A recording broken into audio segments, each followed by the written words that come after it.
Hey guys, to view blocked calls on iPhone, you need to access the list of blocked contacts within the phone settings.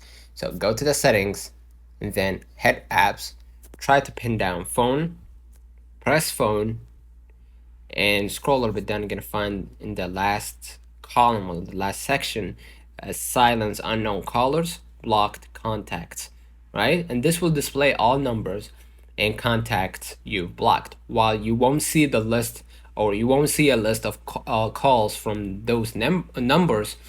You can see who has been blocked, and if desired, unblock them from this list. So let me know in the comments if this video helped you. Don't forget to like and subscribe. See you in the next one.